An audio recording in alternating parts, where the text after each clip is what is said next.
republic for which it stands, one nation, under God, indivisible, with liberty and justice for all. First up is CHS student report. Come on up with our student council.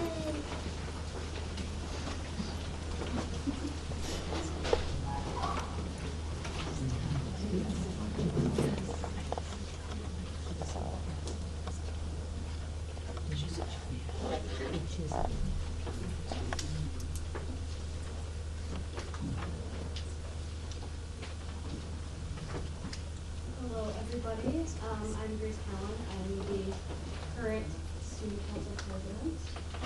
I'm Coop Rocklina. I am next year's student council president. I'm Brooke Roberts. I'm next year's student council vice president. I'm Sam Michelle, and I'm next year's student treasurer. And they're actually going to be doing the presentation today, so I'm stepping back and letting them do it.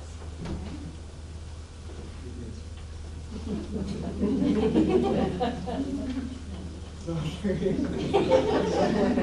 you hitting the next slide? yeah. Okay, we have something fun to do. We can say next slide, please. All right, so that is us. We also have a secretary, Luke Hansen. He's not here tonight, but he is our next year's secretary. Next slide. All right, so sports. Most of our sports are coming to an end. They're just wrapping up with their few remaining events, and then they're doing their senior banquets. Except for girls tennis, we actually do have a state qualifier. Yeah. So good job for her. Next slide. So what's going on in BHS? We have our NHS breakfast. That was a couple days ago. I heard it went well. We had our school play. The theme was, or the play was High School Musical. I also heard it went well. We had our AP exams, so that is a load off for all the students because those are stressful. And then we had our math and science competition, and those two were all Flint Metro academic team. So congrats to them. And then for our senior information, we have our senior exams are the 20th and the 22nd. And then our Chromebook return is May 22nd. Cap and gown distribution is May 22nd. Senior lock-in is May 28th. And senior day is May 30th. And then we have senior breakfast during senior day. We have senior walk-in, senior meeting. And then at 10:30 we have graduation on June 1st. Excellent. All right, so what's going on specifically in student council? So our new officers were announced on the 9th. So that's when we found out that we actually won our elections. We had our senior banquet last week, and that went well. It was good. Good little send-off for our seniors. The last day in student council is the 21st, and our gay, which is our party. So it'll be another send-off party for them, and we'll bring in some snacks and stuff, so that'll be fun. And then that is the 23rd is when we officially take over in student council and start our duties as officers. Our spirit trip to Cedar Point is the 27th. The winning class was the juniors. So we'll head off that day with about 100 students. So that will be fun. And then we will hand out flowers for the seniors when they walk throughout the school. And our new members day, which is when we meet with our new members and we just kind of go over the plan for next year. We start picking out stuff like our homecoming thing and just really just kind of meet our new members. So, and that is all I have. So, any questions? Good job. All right.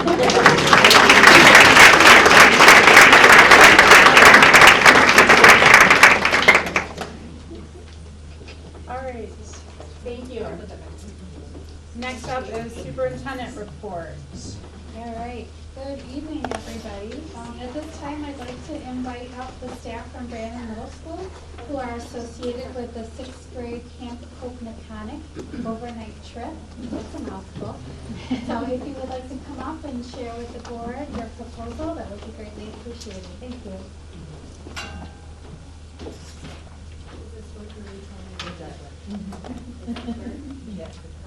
Hi, I'm Mandy Goodlow.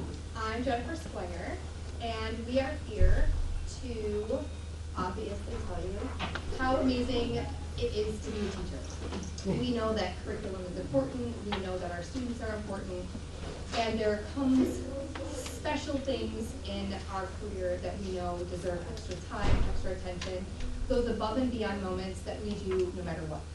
Whether we're getting paid for them, whether it's time out of our day which we always love to be acknowledged for. It's always nice to be paid for those moments, but this is one of those trips that we put a little bit of extra emphasis into because we know that it's worth it. It's worth it for the children to have those extra memories. It's worth it for them to have those bonding moments. We have chosen to, was it right? I can't see, okay. Yep. We've chosen to take our sixth graders to Camp Kopnatonic, which is located in Benton, Michigan, hopefully October 1st and 2nd, to experience something that not only supports our curriculum and our academic goals, but also the district strategic plan as well.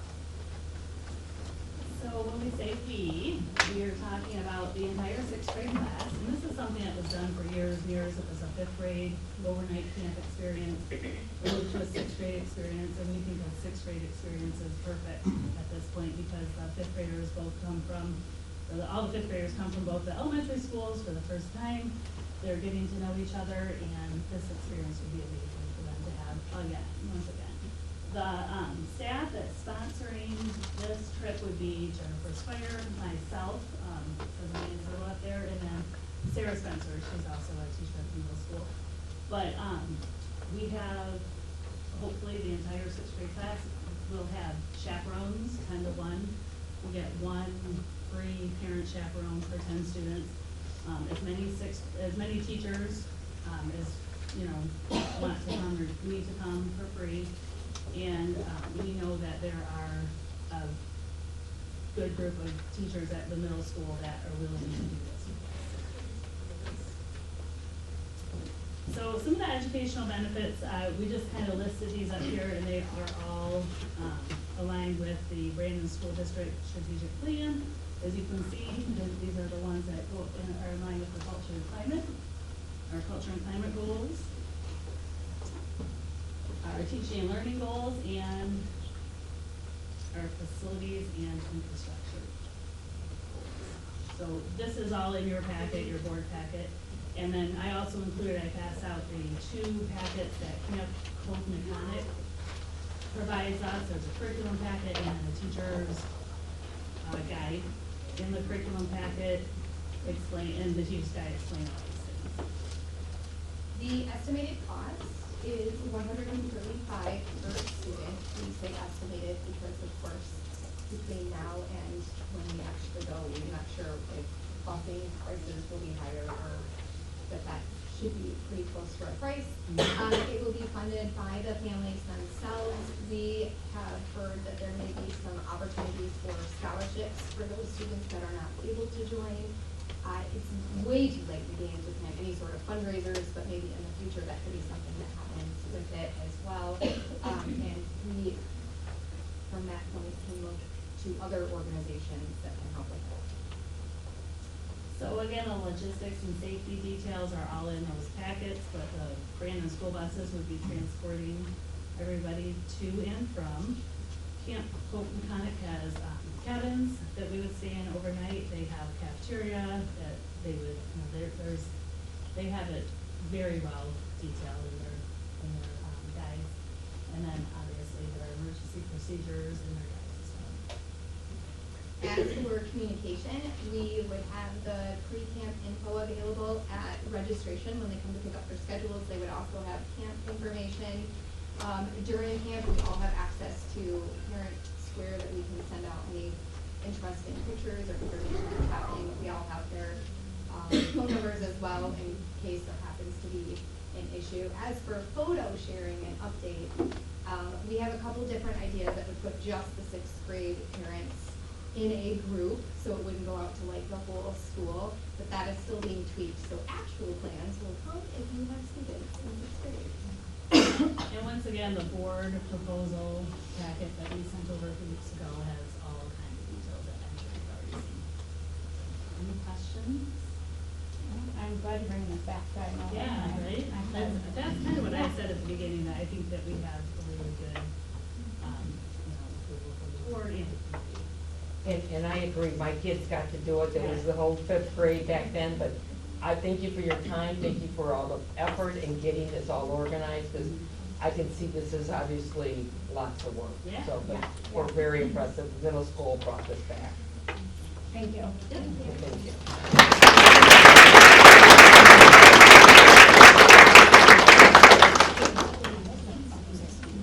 Back when I was a sixth grade teacher, I used to take our students to Camp Pocahontas as well. And slept in those cabins with all of the creepy crawlies and cobwebs, and it's an experience I never forget. Brian Smilnack, you just walked in the door from an airplane, didn't you?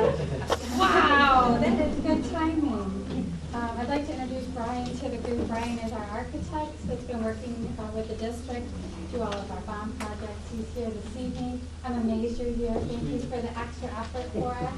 If you could please share with us the update for the summer's project. Sure, again, not a lot to report for this month. We did start some work, though I want to go over that with you, but the big startup is when school is out, so we've got dates to these things. Parking lots are starting on June 16th. The wayfinding signage will start to be going on also June 16th. Soccer field improvements will start as well. The concession building, we're going to start a little bit toward the end of this month before school's out, but we still have to work around some of the activities and so forth so we don't disrupt the sporting events.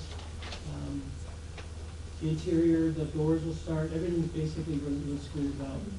We already completed the full acoustic panels. The concession building did start on Swanson. We're about 20% done right now with Ruffin Electrical and Plumbing. So we are underway for some projects, but everything else, as you can see, just has to wait until school is out. So we just got placeholders for everything, and we're ready to go. The contractors are ready, and we'll be starting to make some dust as soon as school is out. Any questions I can answer for anybody? Looking forward to it. Pretty much everything will be done before the school year starts, even in August? Yes, the big thing that we're worried about are the parking lots. That's why they want to jump on it right away when school's out. But the blue sky schedule is beginning of August. The parking lot should be done, and we'll be out of our way there. Concession buildings will be done as well. So right now, we're on schedule to have everything completed before start of school. Give you a chance to catch your breath. Thank you. Thank you. Thanks for coming on. We appreciate you. Okay, thank you. Next month, we'll have a lot more, well, probably not a whole lot more, because it'll just be starting, but then July will be. Thank you. Thank you, Brian. All right, I'd like to introduce staff from Barton Mallow to talk about our 2025 bond proposal. Thank you very much for being here this evening. Good evening. So, quick introduction if you didn't in the previous board meetings. My name is Juan Vasquez III. I'm project executive for Barton Mallow Builders. With me I have Kelsey Bergmeyer with Underground Academy. Great. So Kelsey's been really busy the last couple months working on the community outreach, conducting surveys related to the 2025 bond. And tonight she's going to share some of the information related to this. All right, so thank you for having me tonight. Again, my name is Kelsey Berkmeyer, and I'm going to walk you through just some general feedback that we received through the community outreach initiative that we took. So how this happened, how it started, is we had a timeline where we conducted a series of focus panels, and that was April 21st through 22nd. And then we conducted a community-wide survey, and that was run through April 22 through May 2nd. The methods for this focus panels included diverse stakeholders, and then the district-wide survey that was online that was pushed to parents, staff, and community members through various types of media. And the goals for the methods and the purpose of this is to share the proposed bond projects that are being highlighted for the 2025 bond, gather feedback, and then understand community priorities and questions. So, when we presented information to the community, the projects fell into 4 main categories. These are the categories that we're pushing through to share information about the bond. Safety and security is category number 1, facility infrastructure category number 2, instructional spaces and technology, and then athletic and play areas for school and community use. So all the projects that we discussed in one of those 4 categories. So I'm going to talk about each category and just give you some general feedback from what the community had to say. Overall safety and security, there's a general agreement for the need for improvement. Safety and security is a top priority. However, students did make a recommendation actually to go into prison, so make sure we're planning for that.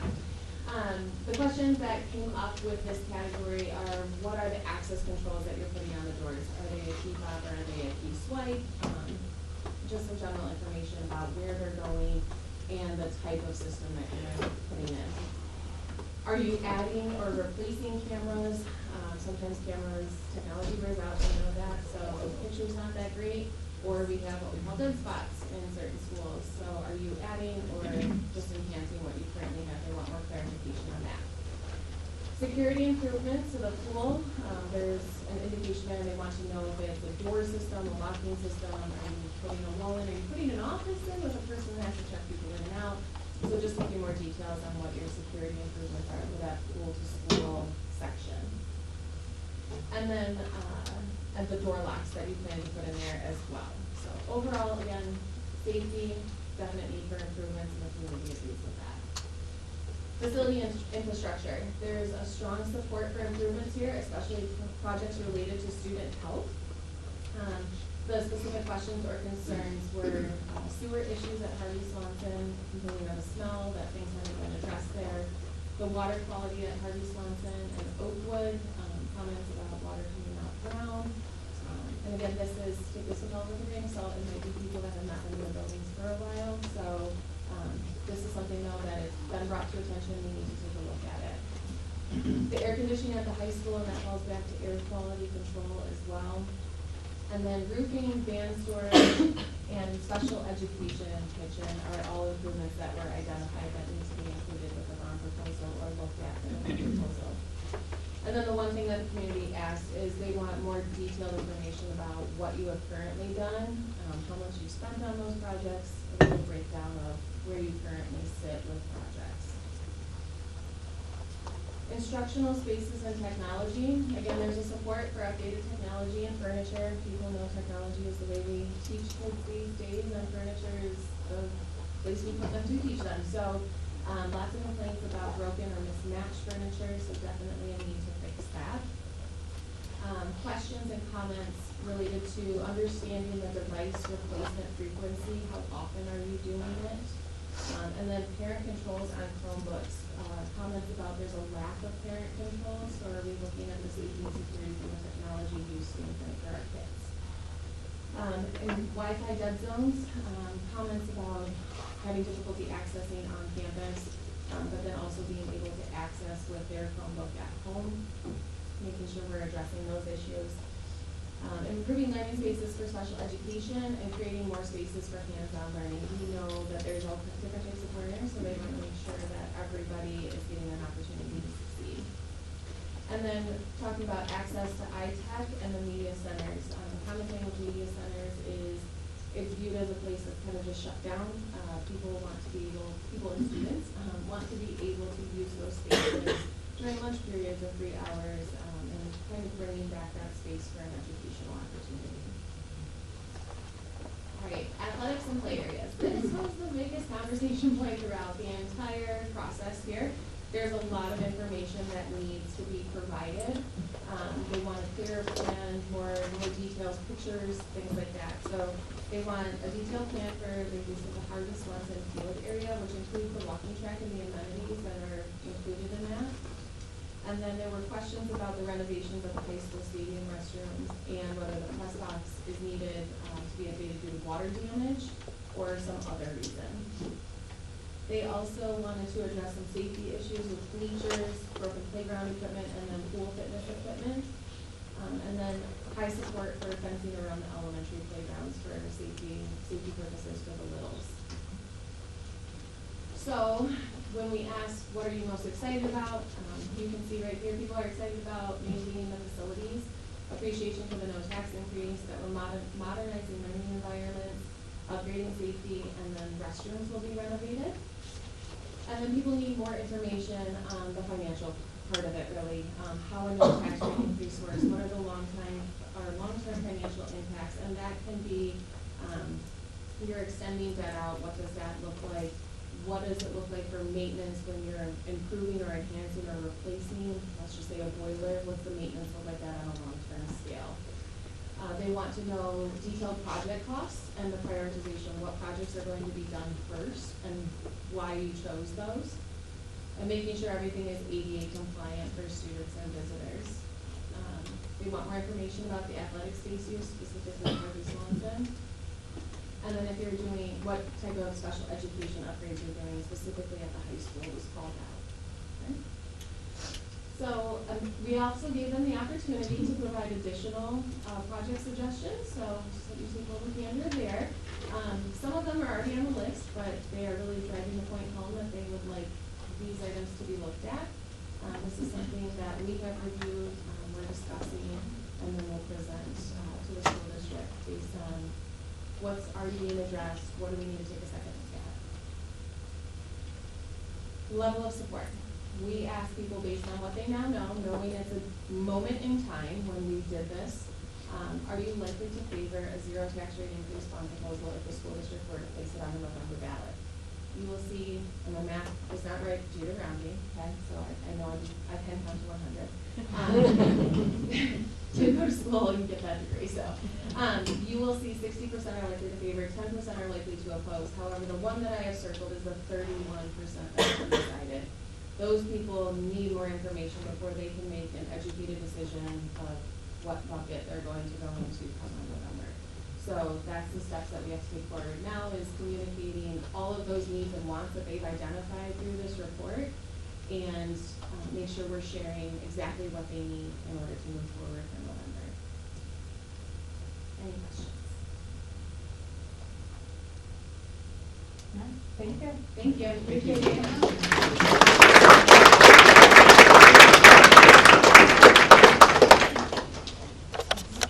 Okay, next is approval of consent agenda.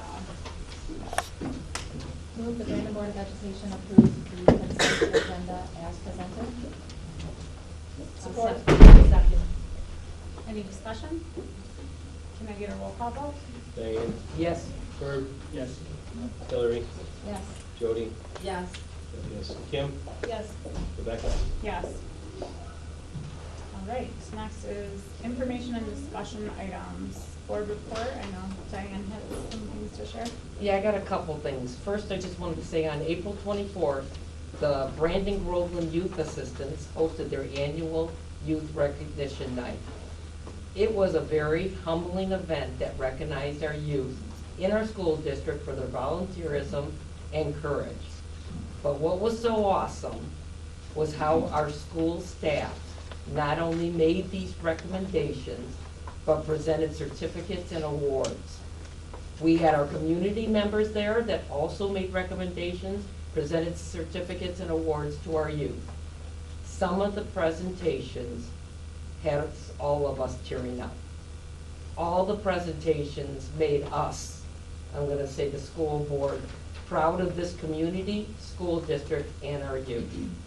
That's the first thing I wanted to say. And then second, and again, it's related to Brandon Groveland Youth Assistants, the first ever SOAR Above It Grant awards were issued out.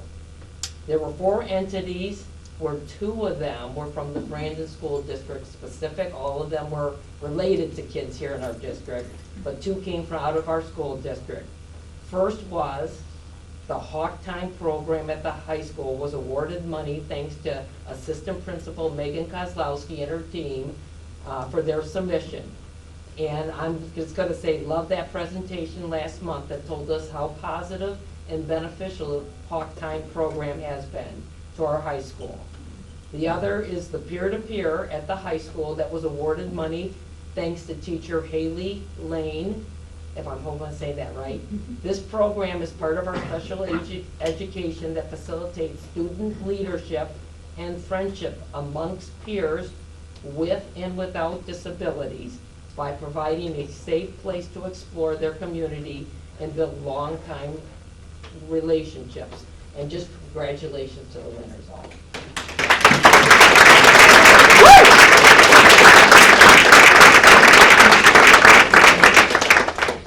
All right, next up is education education report.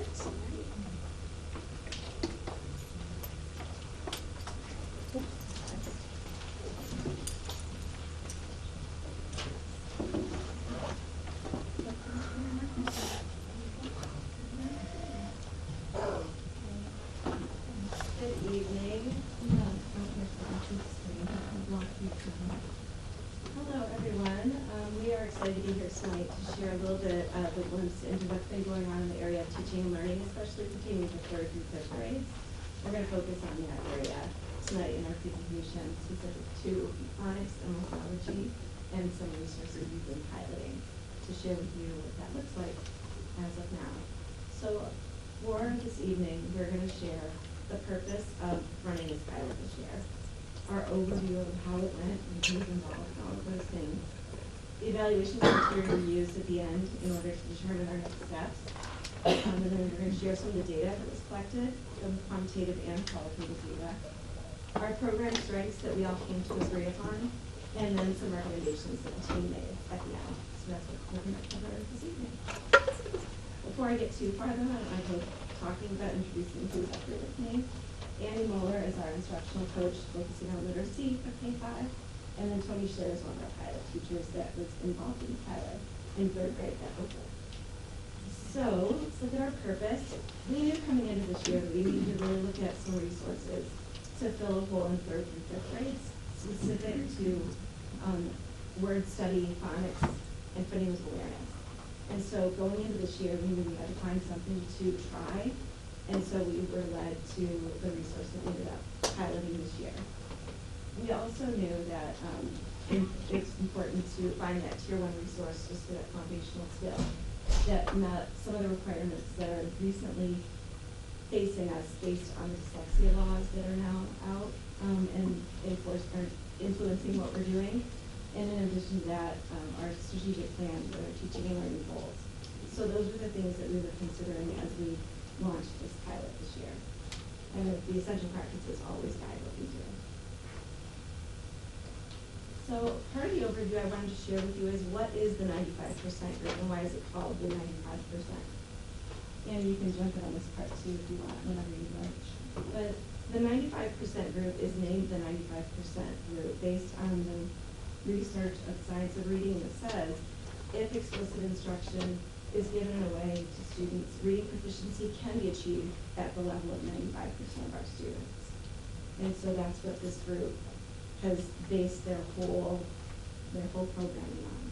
So we went into this looking to pilot the phonics core program that's a part of their tier 1 instructional resource. And I'll just add to that the pilot goal is for us to hit 70% this year, but as we reach full implementation, our goal is to hit that 95% across the board. We'll share a little bit about how that looks. So a little bit more detailed overview of the pilot. We started toward the end of the first semester to really start looking at teachers who would be interested in piloting the resource. So around December, we started to get the information out there to teachers and find out who was interested. January, we were able to take our group because we selected the teachers to be in the pilot group and were able to get a 3-hour training with the publisher for them to engage in, to ask all the questions that they needed to ask and to really understand what this would look like for them. February, we went ahead and launched the instruction along with coaching provided by Annie. And then in March, they had another touch base with the publisher where they could ask all the questions that they needed to ask to continue forward, to get some answers that they might need, and share with each other how it was going and just kind of keep the momentum going at that point. And really it was the end of April, the beginning of May, where we all came back together and looked at the data and had a meeting together to really review all of the process of the pilot to then decide what recommendation that the team would be making. So I want to just also let you know exactly who was involved in the pilot. We had 1 3rd grade teacher from each building, 1 4th grade teacher from each building, and then we had 1 5th grade teacher at Hardy Swanson who taught with the lessons for all 3 of the 5th grade classes at Hardy Swanson. So those teachers were Tony Scher, who's here tonight, Chris Welling, who wanted to be here tonight but was ill, Heather Williams, 4th grade at Oakwood, Shauna Gage at Hardy, and then Lena Painter. And then, of course, Annie Muller was a part of the work as well. Just wanted to also take a minute to say thank you to the teachers who interrupted the course of their plan for the year. To start mid-year to do this was a big undertaking, and we wouldn't have been able to get as far as we did had they not taken a chance and really put themselves out there to do this. And so it was really appreciated. They had very, very helpful insights. They shared their thinking all along the way. They pushed us. They did all of the things that we wanted them to do, questioning the resource, questioning all of the process along the way, and having really good conversations to help shape what. And also the students, we want to thank them because without them engaging and sharing what they thought, it really rounded out our whole experience to help us to know what our recommendations would be going forward. So we didn't want to leave over you without saying those thank yous. So I'll turn it over to Annie and Tony to share a little bit more about the data that was collected. So I just wanted to say I had the honor and privilege of working with these wonderful teachers as they pioneered this work. They truly were rock stars. I mean, just jumping into it with both feet and trying it, even when it was uncomfortable, even when it felt icky and hard, they just did such a great job. Chris actually sent me a very long email of all of the things that she had planned to say today, so I will try to sprinkle them in as best I can, but I am not Chris, so I will just do the best that I can. So there were many positive outcomes from this work, and here are just a few of them that we selected to share with you. The ones that I really want to highlight is that we felt that this resource really supported all learners in the classroom, no matter what their ability was at the beginning of the program. Everyone had an access point to this work. Most of the students enjoyed it, and you'll have a chance to see some feedback specifically from the students. But it also was really helpful for the teachers. They learned right along with the students how words work, how phonics works, morphology, all of the different learning that the students had, the teachers did as well.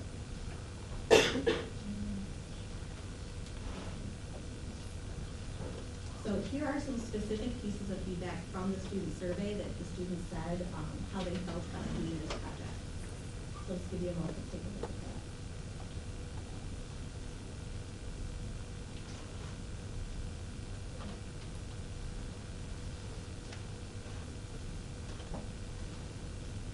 And again, these are 3rd, 4th, and 5th graders in our schools, both schools. We're able to fill out this survey at the end. All students were surveyed. So here's some of our data. We wanted to make sure that we were using multiple data points to take a look at this project. So what we did for this graph here, it shows the unit assessments that came along with the pilot resource. So at the beginning of the unit, that's the blue bar there, all of the classrooms took a pre-assessment. And as you can see, our students scored roughly 50s and 60s%, that's our class average, at the beginning, before instruction was started. As the pilot went on, we were able to do unit assessments to gauge how they learned and how they grown. So for 3rd grade, they had their first unit assessment after 5 weeks, so that's in red for all the way across. But 3rd grade also had a second unit assessment that came after week 7. So you can see that everyone grew across the pilot. The green line is the goal of what they said that we could do. So in as little as 5 weeks, which is when the first assessment was administered in 3rd grade, they hit that 70%. And you can see some of them even surpassed it up into the 80s and 90% average for the class. So we thought that was pretty impressive in a short period of time. For another data point, we used the NWEA language usage assessment. And for this one, I have the winter NWEA. We did a blend between the 2 buildings. So for 3rd grade, 4th grade, and 5th grade, which is just going to be hard because we know when we did it. You can see that at the beginning, they started a little bit below where we would want them to be. The green and orange lines are the norm references for winter and spring. So that's where we want them to be nationally across the country. So we started a little bit below. And then based on our starting point, we get a goal for NWEA. And that can be above or below the state, the national norm, depending on where we start. But we were pretty close to where the national was scoring. And as you can see, as the program went on, we either came close or surpassed where we wanted the national average to be. So we're closing the gap, and we're having our students perform in this program where we would want them to be at 3rd grade usage. And I talked about this particular slide. and noted for us it was extra exciting because of the short period of time that kids were instructed using the resource. It was really just from the beginning of February through April, or May. So it's very short period of time. We're excited to see what can happen for the using it for a longer period of time. All right, and here we thought you might like to see what it looks like in action. So Chris Willing, again, not able to be here today, but she was brave enough to let me record one of her lessons. I actually recorded the whole thing from start to finish, but I'm only giving you about 2 minutes that you get to see. So this first clip is the sound spelling mapping, where the students are really listening and being able to segment the sounds into their individual sounds and then represent that with letters, which really helps them with their encoding and decoding. So we've got about a 1-minute clip here to see the sound spelling mapping. This is the guided practice that will be done with the teacher. Right after this, the students went into being able to practice this on their phone.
What you would have seen in this video for about a minute would be Chris saying a word, all the students corally responding, being able to say each sound of the word, and then she asked them what letter will we use to represent those sounds.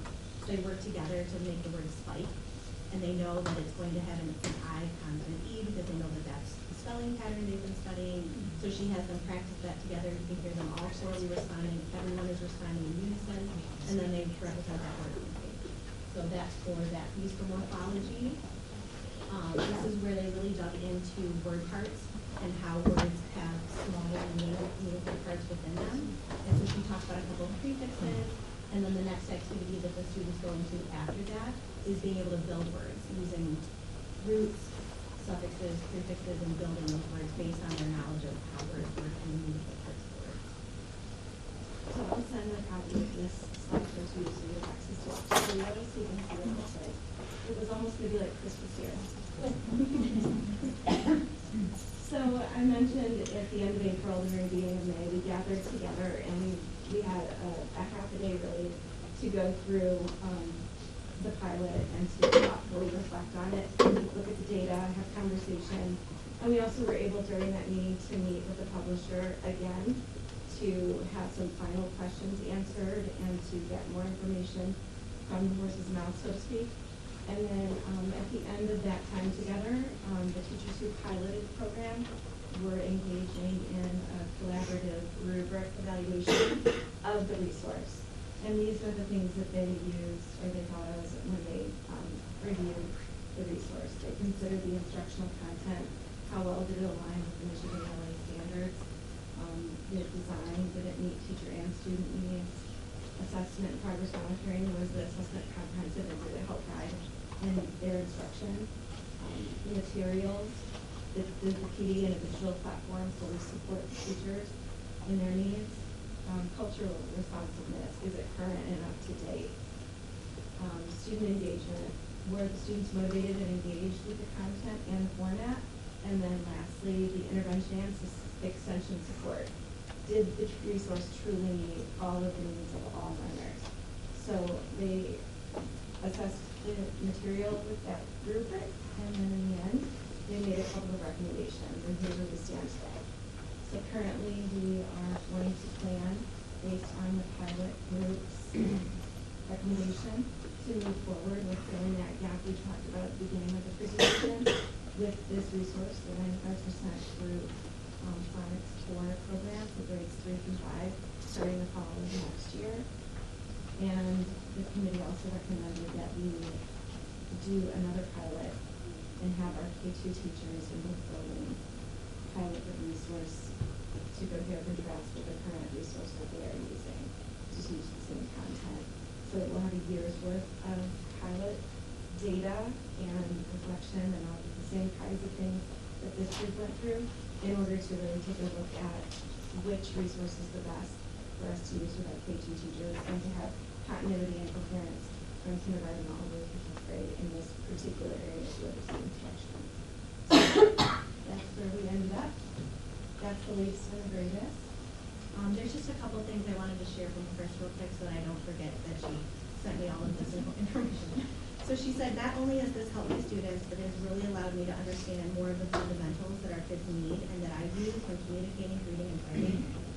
It has truly become my favorite part of the day. And it's funny because that's exactly what all of the other pilot teachers have said. She said this was a January 3-5 pilot. Just think how empowered our students will be if we can do this as a K-5 program. Same language, same strategies, no prep, just teaching, learning, and teaching. Very impressed with the process. And just from the teacher point of view, since Chris isn't here, I wasn't planning on talking, but I will say it was an amazing pilot. I was honored to be a part of it. The rigor and just the amazing things that the students were able to do is something that I've never seen in all of my years of teaching. So I highly support this program, but I will also say that it needs to be K2. There would just be too many holes in my opinion. So keep that in mind. Well, thank you. I mean, that's great information. It sounds amazing. I love everything you said. That's really, really cool. Thank you. Thank you.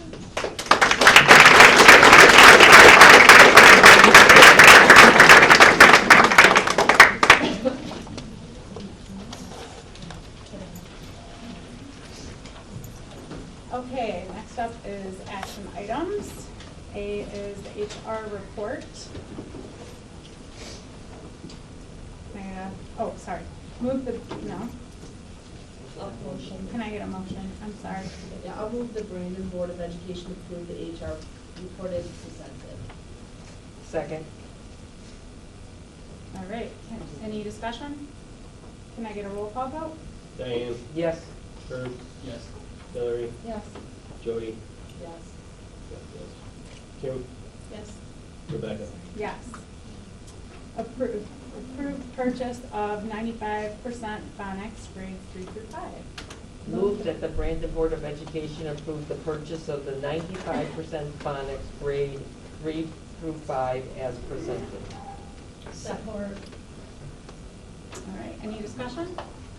Who seconded this? Kim. I did. Any discussion?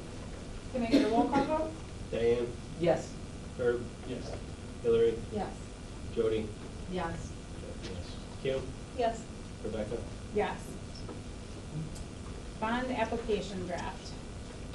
Move the Brandon Board of Education approve the bond application draft as presented. Support. Any discussion? Can I get a roll call vote? Diane, Yes. Herb, Yes. Hillary, Yes. Jody, Yes. Jeff, yes. Kim, Yes. Rebecca. Yes. OCSBA policy bylaws update. Move the Brandon Board of Education to approve the OCSBA policy bylaws updates as presented. Second. Any discussion? I'm sorry. Diane. Oh, second. Yep. Sorry. Can I get a roll call vote? Diane, Yes. Herb, Yes. Hillary, Yes. Jody, Yes. Kim, Yes. Rebecca. Yes. Approval of Brandon Middle School 2025 6th grade camp Hope Mechanic overnight trip. Move the Brandon Board of Education approve the Brandon Middle School 2025 6th grade Camp Hope Mechanic overnight trip as presented. Support. Any discussion? Can I get a roll call vote? Diane, Yes. Herb, Yes. Hillary, Yes. Jody, Yes. Jeff, yes. Kim, Yes. Rebecca. Yes. Okay. next up is citizen input.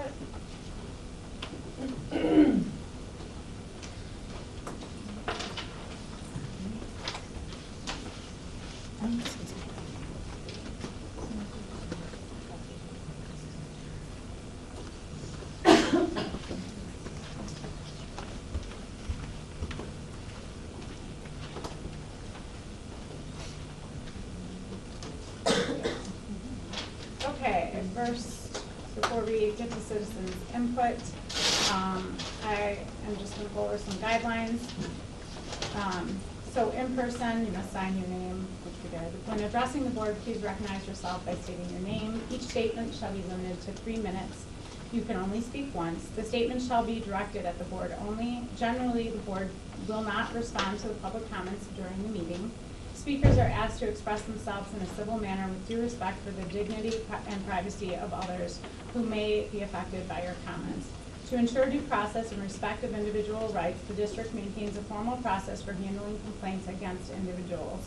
A problem involving an individual or a specific incident is best handled through administrative channels. Such matters should be reduced to writing and sent to the superintendent or board president. While it is not the intent to stifle public comments, speakers should be aware that if your statements violate the rights of others under the law of defamation or invasion of privacy, you may be held legally responsible. If you are unsure of the legal ramifications of what you're about to say, we urge you to consult first with your legal advisor. The board wants to hear what people want to say. We expect each speaker will model for our students and others in the audience on how one can respectfully disagree with others, use or voice an opinion, or ask questions. All right, first up, Melissa Clark. Good evening. My name is Melissa Clark. I have been a proud resident of Brandon for 11 years and have 2 children. One who graduated last year, and my youngest is graduating in a few short days from this district. It is not a secret to anyone that we chose to relocate to this community from Warren, Michigan. I have said it while volunteering for our school bond proposals, while sitting at the very table you are all at as a board member, in my capacity as the Brandon Boosters president, and the list goes on and on. It beat out places like Romeo, Almont, Waterford, and even Clarkston. I have shared the reasons why we moved here with several to let people know that what we have here in our small community is a good thing. A good thing that has some of the most influential teachers that have made lifetime impacts on my children. A good thing that has given me some of the greatest friends and role models for them and our student body. A good thing that I am scared we are going to lose if we do not put this contract to bed and finalize this once and for all. It is unacceptable to me that we are 6 months and counting without the backbone of this district working with a contract, working without a contract. It is disheartening that we are here. Where have we lost communication? When did we stop telling our staff that you are valued and both sides work to meet halfway? While I do not pretend to understand or speak as having the inner workings of these negotiations figured out or downplay the work that has been done to this point, the perception that we taxpaying parents have is no one wants to talk anymore, and we are at a standstill. That's why you go to mediation, right? Because you can't effectively and meaningfully communicate anymore. To the individuals at the negotiation table, do better. Think outside the box. Come up with innovative ways to give our teachers a voice while at the same time setting up this district for its continued success. We have some of the most dedicated, hardworking staff. How do I know this? You see them all over the community volunteering and caring. I just saw some tonight in concessions. They could choose to make a 9 to 5, but they do not. Show them you respect them and recognize them as educational partners and not just a number who's asking for a fair and reasonable contract. We lose our teachers, we lose value in this district, and we lose value in our community. Make this a destination district. It's that simple. To be in Brandon and to be a Blackhawk is so much more than a district. These teachers are invested in our kids and our community far beyond the classroom. Step outside of this central office and see for yourself what goes on in our classrooms and our buildings and in our fields. You owe this community a fast and fair solution to this outstanding problem. Thank you for your time.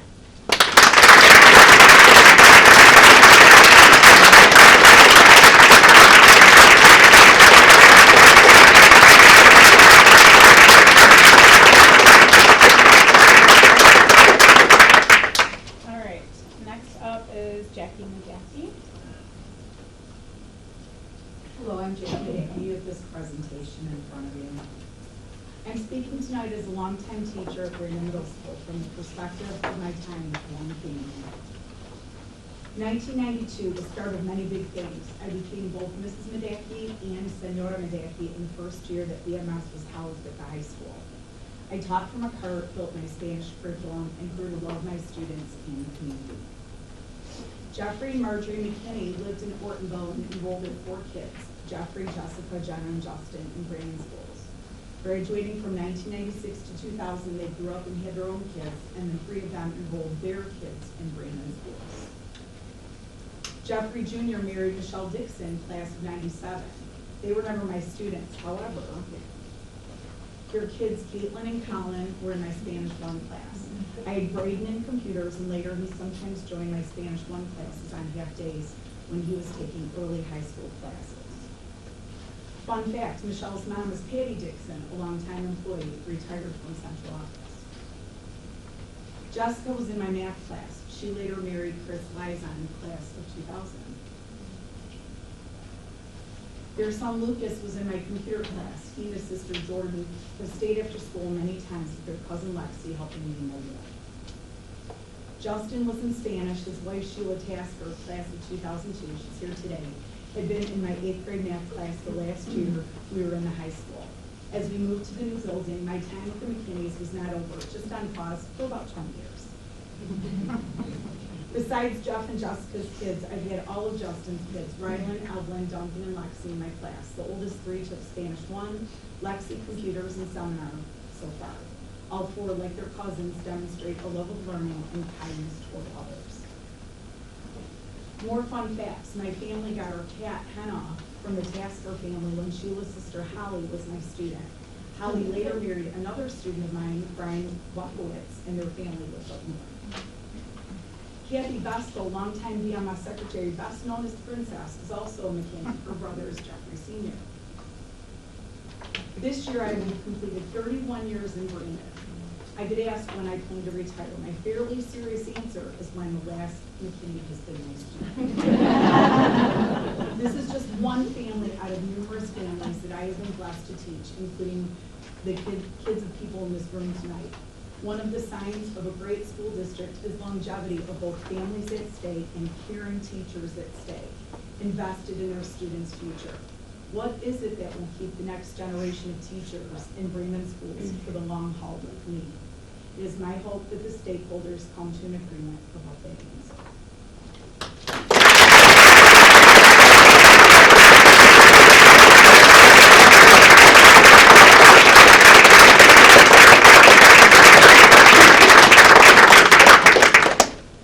Next up is Sarah Allen.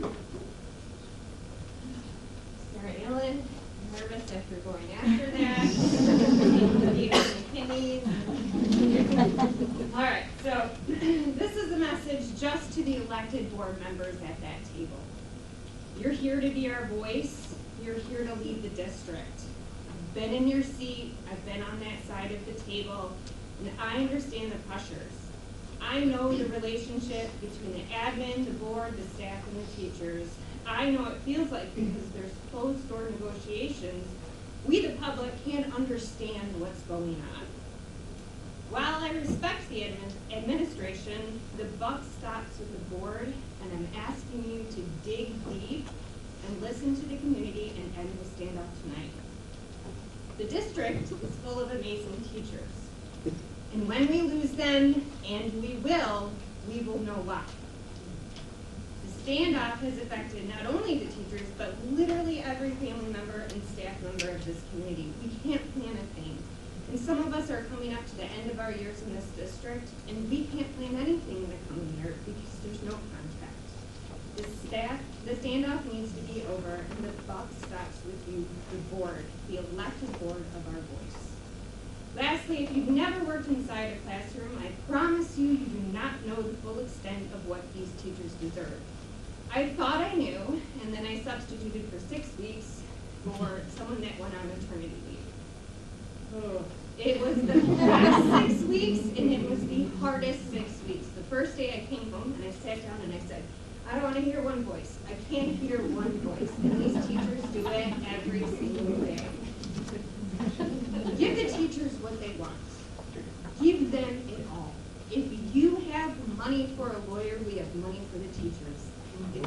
have time for a lawyer, you have time to hear these teachers, and you have time to hear the community and our voice. I'm asking you and I'm begging you that it ends tonight. Be our voice, stand together as a board, stand together for those that voted, not for you, not for admin, not for anybody on the payroll. Stand up for what this community is saying and support our teachers and let it end tonight.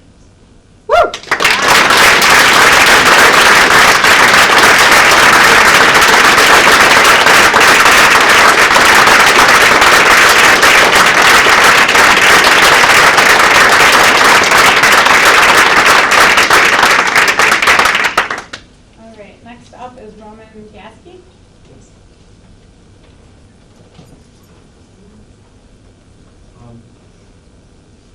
Hello everyone, I'll try to keep this brief.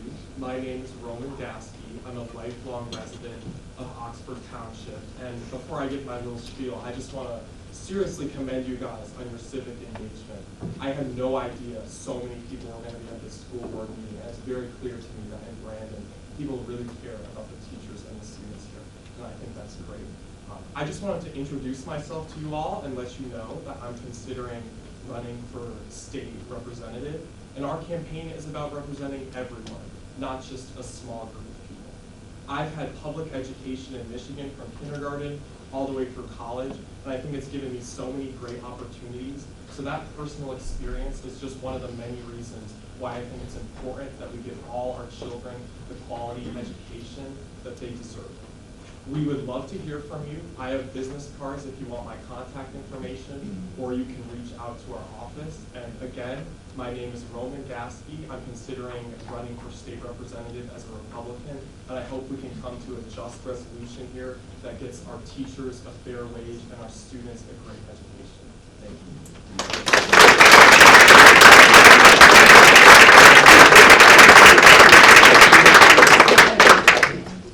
Next up is Rhonda Morris.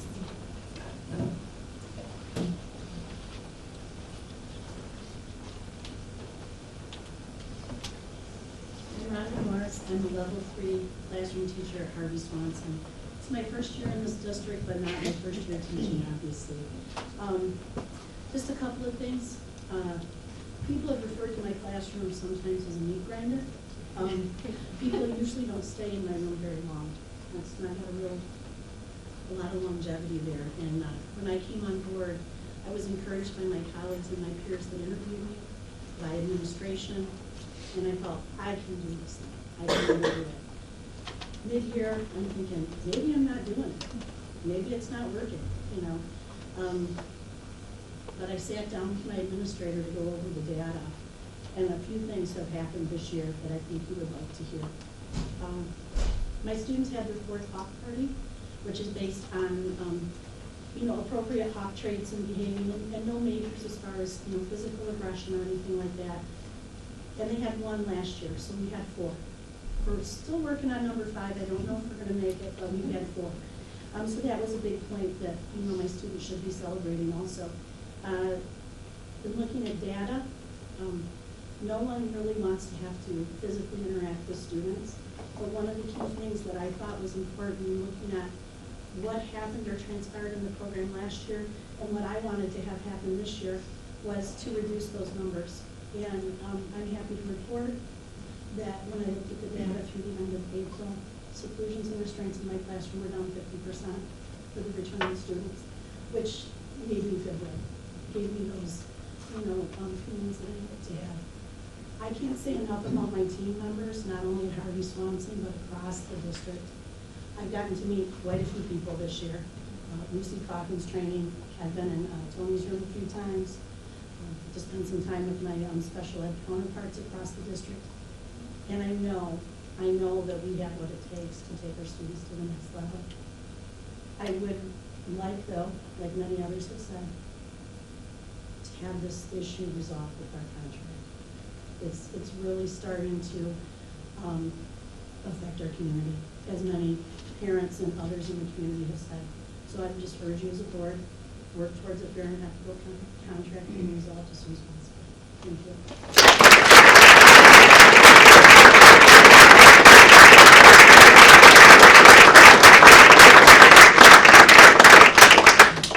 Next up is Kristen Kelsey.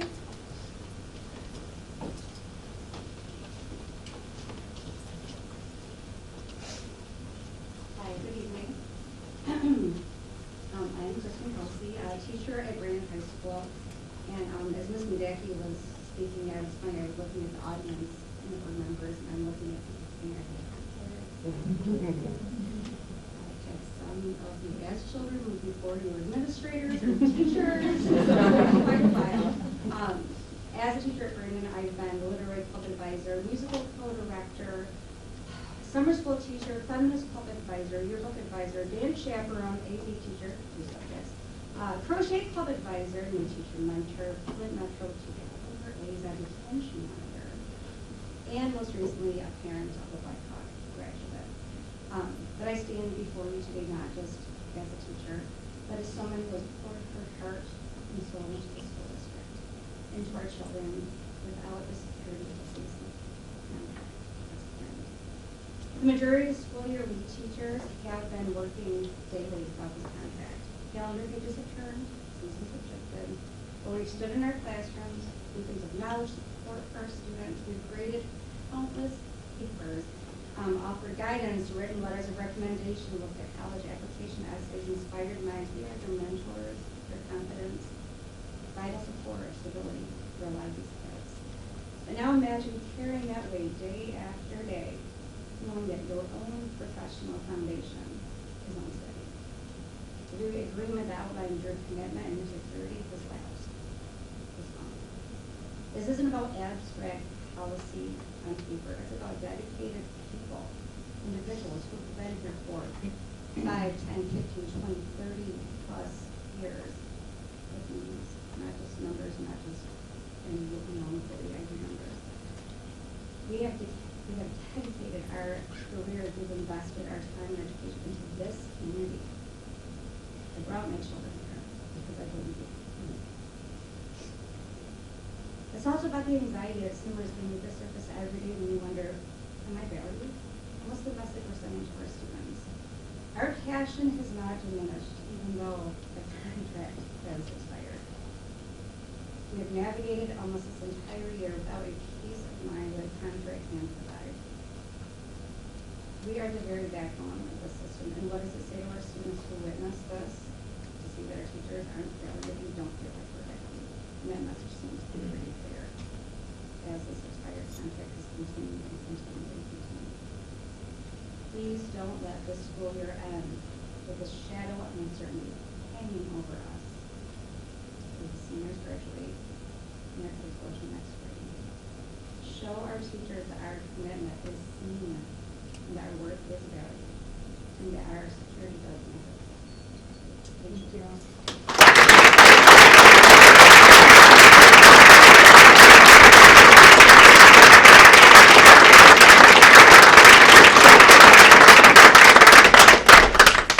Next up is Haley Lane.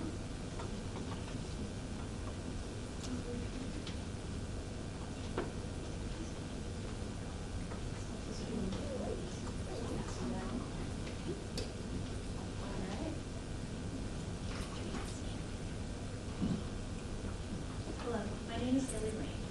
I am a level 3 special education teacher at Brandon High School. Instead of being at my daughter's third grade concert in Oxford tonight, I am here to update you about my program. This is just one of the hard choices teachers make to support our students. This year, my students have participated in 2 job tours at local companies, Flojo's and Taco Bella's. They've been part of presentations and interactions with rehabilitation services and Right Nota. We've had a classroom economy that mimics the real world, where they must plan for their needs, such as desk rent, and their wants, which they can purchase in the class store. A classroom bank, where they deposit their checks and can withdraw funds and make payments, or use their debit cards. Community-based instruction, where they practice skills in restaurants, stores, downtown, and the mall. They've cleaned 23 pounds of garbage out of our school grounds just this school year. In addition, I have purchased a freeze dryer with the money earned at the school store to create more jobs and raise funds for outings for my students. Those freeze-dried Skittles are from our freeze dryer.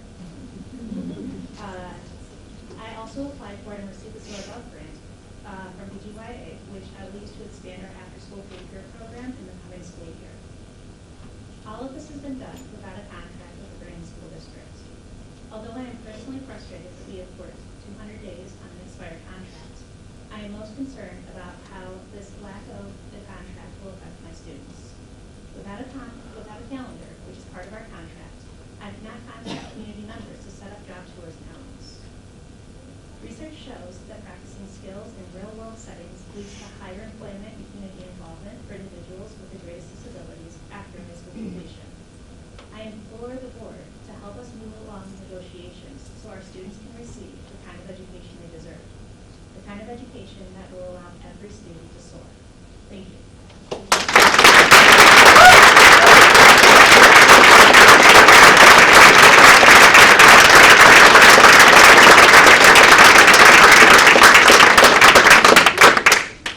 Next up is Rebecca Besman.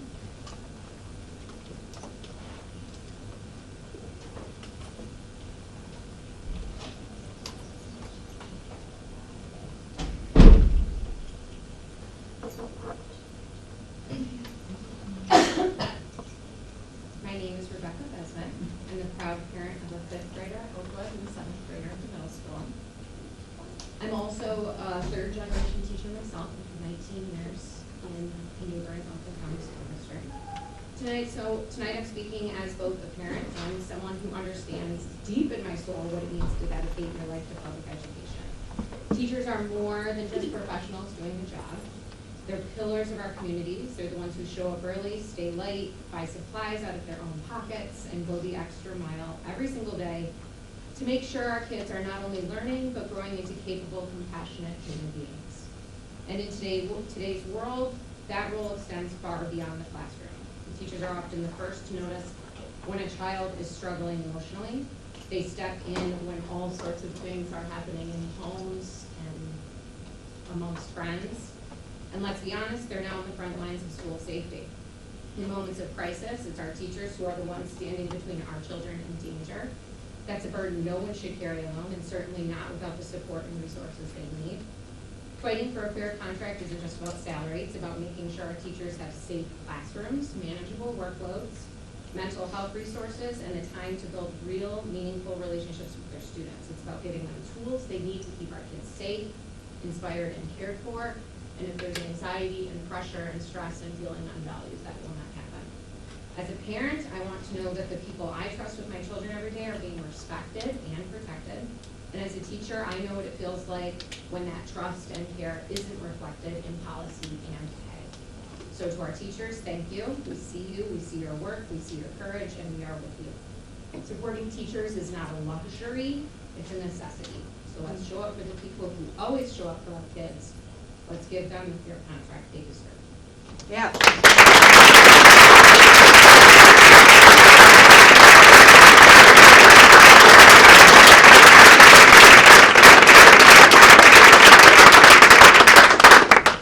Okay, next up is superintendent's statement.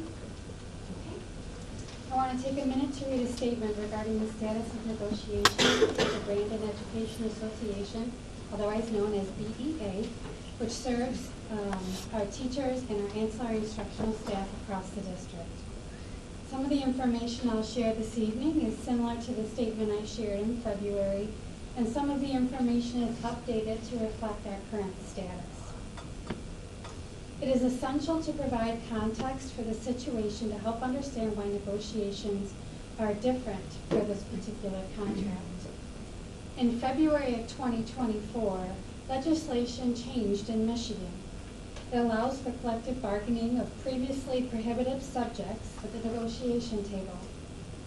Several examples of these previously prohibitive subjects include teacher placement, layoff and recall, staff evaluation, staff discipline, and the collection of union dues, as well as a few others.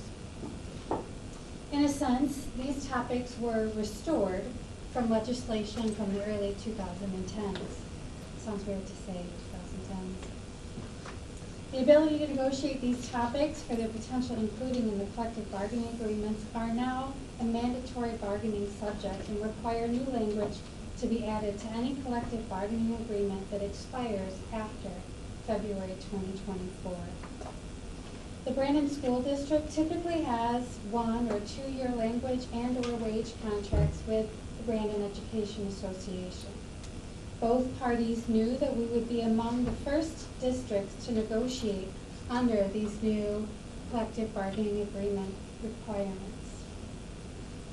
Recognizing that this legislation change in negotiation topics would likely cause for our typical negotiation discussions to be longer than recent years, both the BEA and the Brandon School District began negotiations earlier than normal.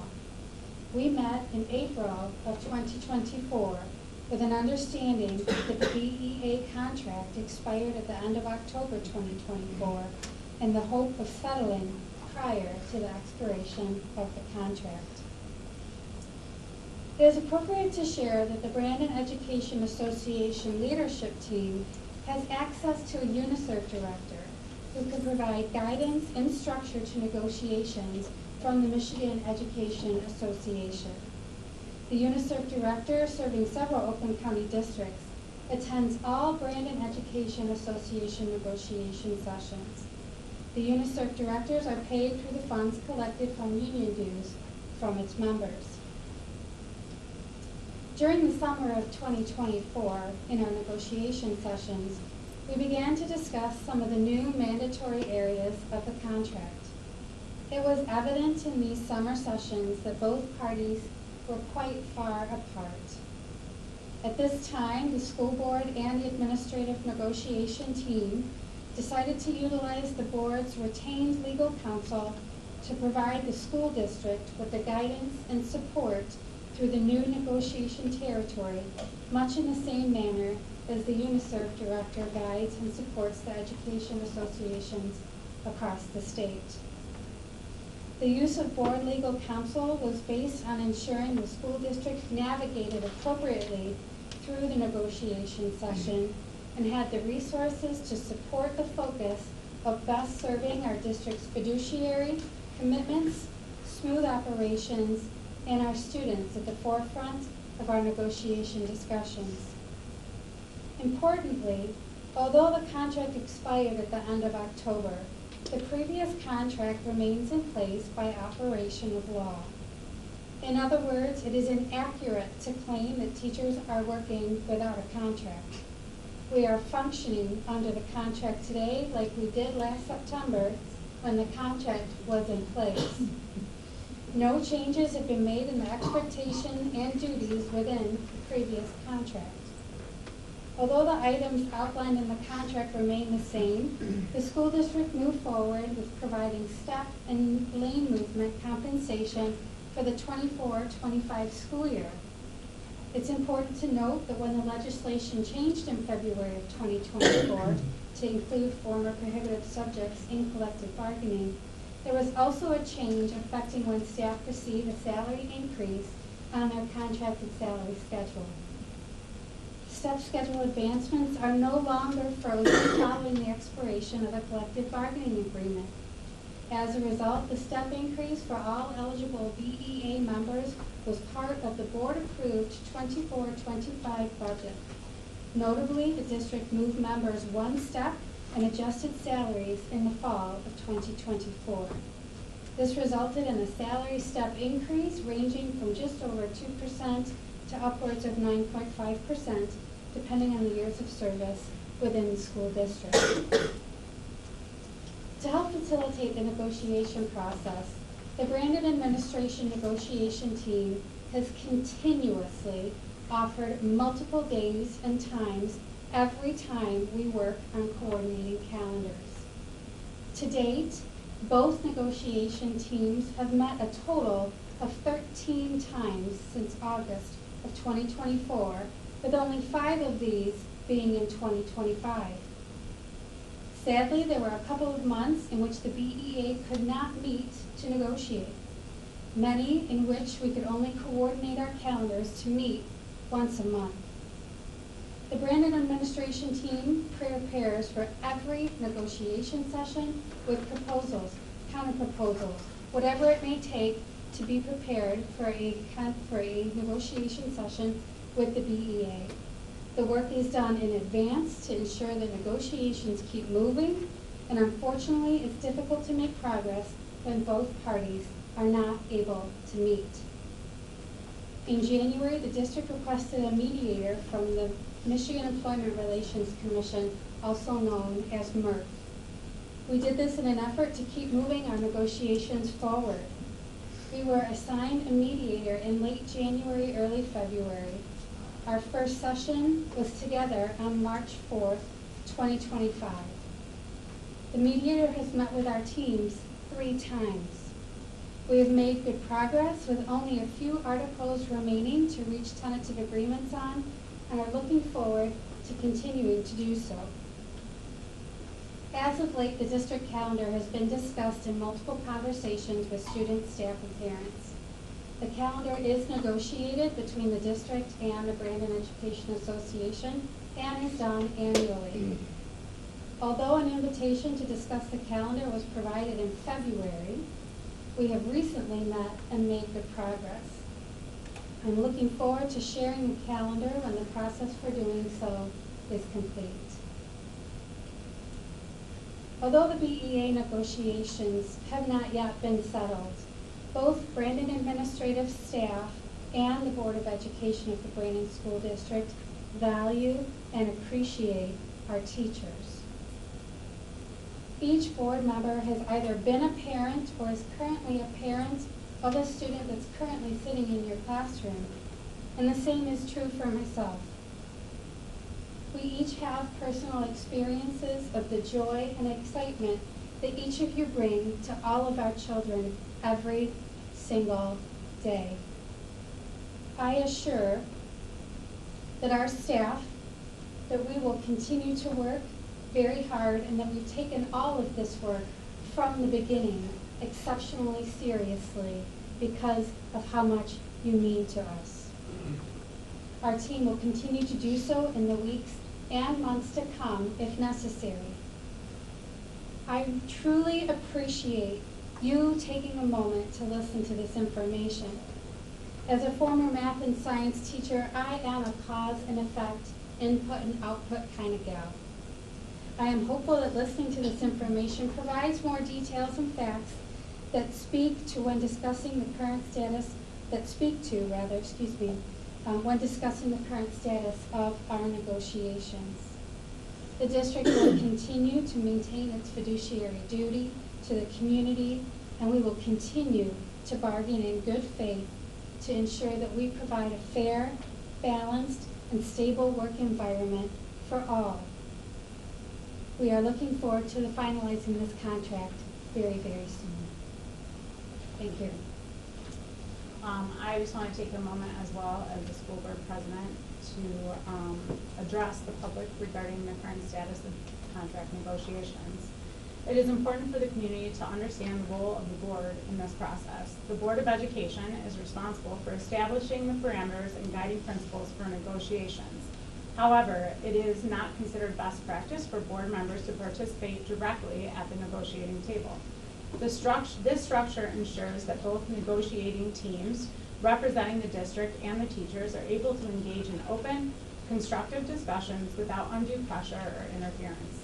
Our administrative team, in collaboration with our legal counsel, represents the district in these negotiations. The board remains fully informed of the progress and developments through regular closed session updates and consultations. Prior to recent changes in state law, our board members proactively participated in training and conferences to better understand the negotiation process and labor relations, further demonstrating our commitment to responsible governance. We fully support the efforts of our administrative team in these negotiations.